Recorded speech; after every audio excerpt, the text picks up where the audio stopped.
নিন ম্যাডাম, আপনার 70 টাকা হয়েছে। আচ্ছা দাও দাও। ম্যাডাম একটা কথা ছিল, হ্যাঁ বলো। আপনার সাথে একজন ম্যাডাম আসতেন না? হ্যাঁ হ্যাঁ আসতো। 3 মাস হলো আমার কাছ থেকে মাল নিয়ে গেছেন, কোনো টাকা দিয়ে যাননি। আমাকেও তো টাকাটা আদায় করতে হবে। কি হয়েছে বলুন তো? হ্যাঁ আমিও কিছুদিন ধরে দেখতে পাচ্ছি না, আর শুনতে পেয়েছি কি যে ওর হাজবেন্ডের খুব শরীর খারাপ, আর তোমার মতনই অনেকের কাছেও টাকা ধার করেছে। এখন তারা না গিয়ে ওর দরজায় খুব ঝামেলা করছে। এদিকে ওর হাজবেন্ডের শরীর খারাপ, বেচারি পাওনাদারদের টাকা শোধ করবে না ওর বরের চিকিৎসা করবে, বুঝতেই পারছে না ও কি করবে। সত্যি ম্যাডাম, ওনার সাথে খুব খারাপ হয়েছে, কিন্তু কি করি বলুন তো? আমিও তো গরিব মানুষ, আমাকেও তো টাকাটা আদায় করতে হবে। ঠিক আছে ম্যাডাম, আপনি যান। আচ্ছা ঠিক আছে। ম্যাডাম একটা কথা ছিল। ও দাদা, আপনি আপনার টাকাটা আমি দিয়ে দেবো। আমি বুঝতে পেরেছি আপনি টাকার জন্যই এসেছেন, কিন্তু কি বলুন তো, আমি না খুব সমস্যার মধ্যে আছি। আমার স্বামীর কিছুদিন হতে যায় জবটা চলে গেছে, তার মধ্যে ওর খুব শরীর খারাপ, আর আমি তো সেভাবে কোনো কাজ করি না। আমি মানছি 3 মাস হয়ে গেছে আপনাকে কোনো টাকা পয়সা দিতে পারিনি, কিন্তু আমার নিজের কাছেই টাকা নেই।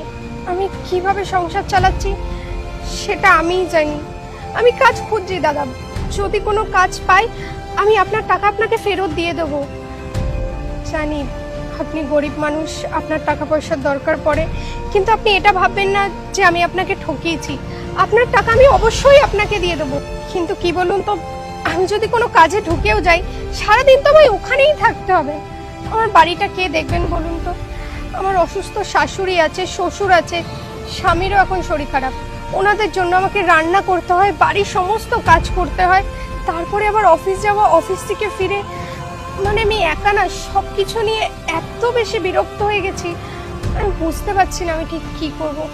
আমার মাথা কাজ করছে না, আমার নিজেরই শরীর খারাপ হয়ে যাচ্ছে। দেখুন, আমি আপনাকে সমস্ত টাকা পয়সা দিয়ে দেবো, দরকার পড়লে আমি আমার সোনার জিনিসগুলো বিক্রি করে ওখান থেকে আমার ধারগুলো দিয়ে দেবো। আপনার মতন আরও অনেকে আমার থেকে টাকা পায়, আমি দেখছি, আমি আপনার টাকা দিয়ে দেবো দাদা। আপনি প্লিজ এরকম বাড়ির সামনে আসবেন না, লোকে আমাকে খারাপ ভাববে। না না ম্যাডাম, আপনি আমাকে ভুল ভাবছেন। আমি টাকা চাইতে নয়, আপনাকে সবজির ব্যাগটা দিতে এসেছিলাম। আমি সবটাই শুনেছি, আপনাকে চিন্তা করতে হবে না, আমি আপনাকে সবজি দিয়ে যাব।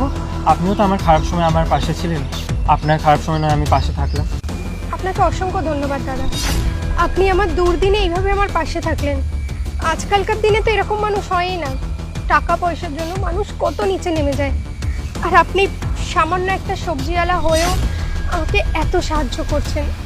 আমি কিভাবে আপনাকে ধন্যবাদ বলবো আমি সত্যি বুঝতে পারছি না, কিন্তু আপনি চিন্তা করবেন না, আপনার টাকা অবশ্যই আমি আপনাকে ফিরিয়ে দেবো। ঠিক আছে ম্যাডাম, কোনো সমস্যা নেই।